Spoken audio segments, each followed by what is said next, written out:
Vale. Bueno, pues bienvenidos a la rueda de prensa y gracias por asistir a la misma.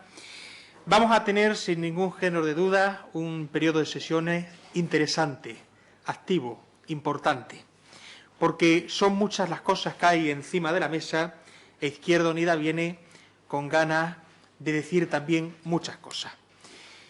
A lo largo de estos últimos días han surgido distintas informaciones sobre un continuo trasvase de dinero público, dinero procedente de la escuela pública a la escuela concertada.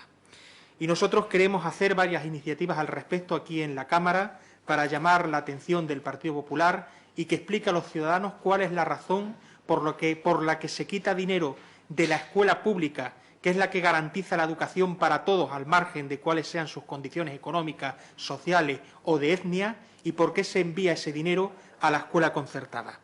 Algunos datos son pertinentes ponerlos encima de la mesa. Hubo una primera modificación hace varios meses de 270.000 euros procedente de la inversión de centro en educación para darlo a la escuela concertada. Después hubo otra, todavía más grave, más fuerte, de 16,6 millones de euros que procedían del capítulo de personal, el capítulo primero de los presupuestos generales de la comunidad, para darlo también a la escuela concertada. Y la última, hace escasos días, de 1,7 millones de euros. En total, en lo que va de legislatura, el Gobierno del Partido Popular ha trasvasado de la educación pública más de 18 millones de euros procedentes, mejor dicho, para darlos a la enseñanza concertada. Y el Gobierno de Monago tiene que explicar en la Asamblea de Extremadura detenidamente cuáles son las razones por las que hay que quitarle 18 millones de euros a la escuela pública y dárselo a la escuela concertada. Porque hoy, con estos datos encima de la mesa, el presupuesto de educación es un queso de Gruyère, demasiados agujeros, para engordar el destinado a la escuela concertada. Y esos no son los presupuestos que se discutieron aquí en esta Cámara y se aprobaron en febrero. En aquel momento no había 18 millones de euros más para la escuela concertada. Y por lo tanto lo que se está haciendo, a nuestro entender, es un desaguisado, que tienen que explicar en la Cámara. ¿Este dinero es permanente o se trata de cubrir un agujero, pero luego van a conseguir dinero para devolverlo a la escuela pública? ¿O es un trasvase definitivo, por lo cual la gente que trabaja en la enseñanza pública se van a ver afectados por esa decisión del Gobierno que descaradamente favorece a las escuelas privadas, a las escuelas en manos privadas? Esa es la pregunta que nosotros vamos a formular al Gobierno de Extremadura en cuanto empiece el periodo de sesiones. Queremos explicaciones y queremos que le diga a los ciudadanos qué concepto tienen de la educación pública. Porque la situación no está para tirar cohetes precisamente, y menos para quitarle 18 millones de euros a la enseñanza pública. Nos hemos encontrado, por ejemplo, con la supresión de los transportes para formación profesional y bachillerato. ¿Qué sucede?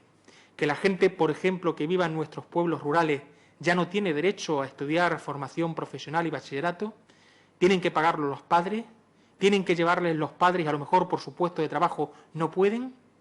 No tienen las mismas igualdades de oportunidades que una persona que viva en Cáceres, en Mérida, en Plasencia, en Badajoz, en las grandes ciudades donde hay institutos de formación profesional y bachillerato. Medidas como la que ha hecho el Gobierno de Monago de quitar las ayudas al transporte público, al transporte para formación profesional y bachillerato, supone fundamentalmente que las familias que viven en nuestras poblaciones rurales van a tener que desembolsar un dinero y muchos de ellos probablemente se van a encontrar con dificultades porque ya cuesta bastante la enseñanza, incluso la enseñanza pública cuesta dinero, si encima tienen que sufragar ese transporte. Por lo tanto, no sobran 18 millones de euros en la enseñanza pública de esta comunidad. Al contrario, se necesitan y no entendemos ese trasvase continuo de fondos hacia la escuela concertada. Segundo tema que vamos a plantear en la Asamblea de Extremadura. Los inmigrantes que a partir del 1 de septiembre no van a tener cobertura sanitaria en esta comunidad si el Gobierno de Monago no lo impide. Y nosotros queremos que el Gobierno lo impida, que se una a las comunidades de Andalucía, Asturias, País Vasco, Canarias y Cataluña, que garantiza la asistencia a los inmigrantes irregulares, a los que no tienen regularizada su situación. Son 150.000 inmigrantes en el conjunto del país. En Extremadura es una cifra sensiblemente menor, 1.250 inmigrantes ilegales, según datos procedentes del Gobierno, de la delegación del Gobierno en Extremadura. Pero si hay 1.250 inmigrantes que no han regularizado su situación, eso significa, si nos acogemos a la Declaración de Derechos Humanos que aprobó las Naciones Unidas y que ha ratificado este país, eso significa que esta comunidad tiene que garantizar la prestación del servicio sanitario a esos 1.250 inmigrantes que están en situación irregular en esta comunidad autónoma. Se lo tiene que garantizar. Primero, porque no hacerlo no supone ningún ahorro. Y, en segundo lugar, por una cuestión de salud pública. Un inmigrante que no pueda tratarse una enfermedad y que pueda contagiarse, que pueda extenderse. Estamos hablando de un problema de salud pública y son 1.250 personas. Y como la sanidad tiene que ser universal, porque es lo que hemos defendido siempre en este país, y de hecho el sistema de salud nacional y el sistema de salud de Extremadura estaba orientado a esa concepción de universalidad de la sanidad, esas personas, al margen de su situación, tienen que recibir una prestación. Y por eso vamos a presentar una iniciativa para que se debata en el, espero, primer pleno que se convoque en esta Cámara, que pide, y se os va a repartir, en un primer punto, que se garantice esa prestación a los inmigrantes y que no tengan que pagar esos 710 o 1.865 euros que plantea el Gobierno de la Nación. 710 euros para aquellos que son menores de 65 años, 1.864 para aquellos que superan esa franja de edad. Y, en segundo lugar, que es lo que a nosotros más nos importa, el SES tiene que garantizar que todos los inmigrantes de esta comunidad autónoma, regulares o irregulares, tienen tarjeta sanitaria. Y, por lo tanto, cada una de esas 1.250 personas empadronadas en esta comunidad autónoma tienen que tener en su mano la tarjeta sanitaria del Sistema de Salud Público de Extremadura. Y no hay más historia. Se trata de ponerse al lado de la Declaración Universal de los Derechos o ponerse enfrente, romper la universalidad de la sanidad, que es lo que plantea el Gobierno de la Nación. ¿Qué se le va a decir a un médico? ¿Que incumpla su juramento hipocrático? ¿Que condene a 1.250 personas a la enfermedad y al no tratamiento?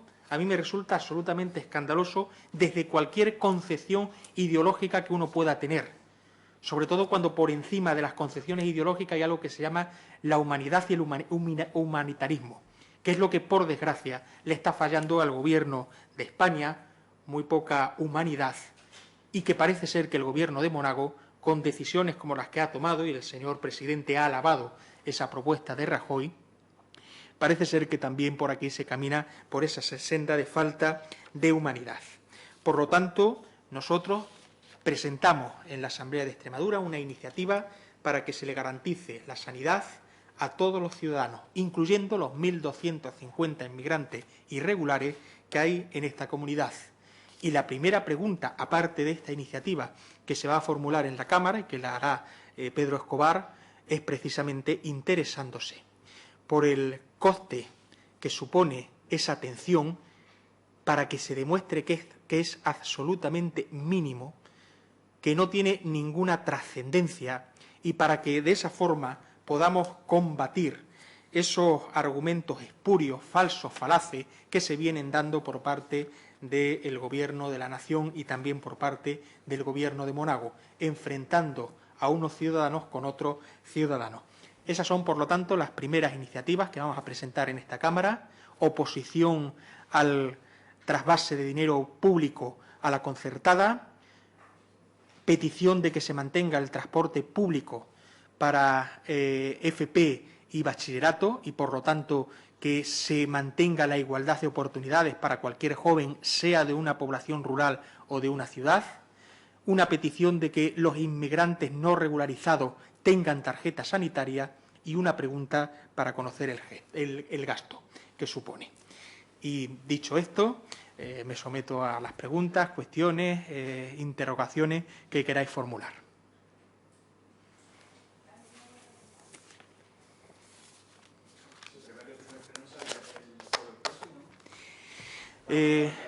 Probablemente no, por el tema del Día de Extremadura. Eso lo decidirá la mesa de la Asamblea, pero yo imagino que al celebrarse el Día de Extremadura y lo atrasen a partir de la segunda quincena de septiembre. El primer pleno. ¿El día 6 ya lo han convocado? Pues nada. La reunión se reúnen efectivamente el día 30 y allí ya deciden la fecha. Pero vamos, yo hasta que no lo sé con seguridad.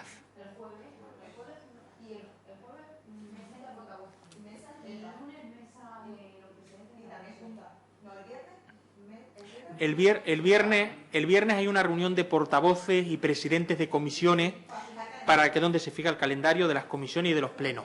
Ese es el día que se fija los plenos.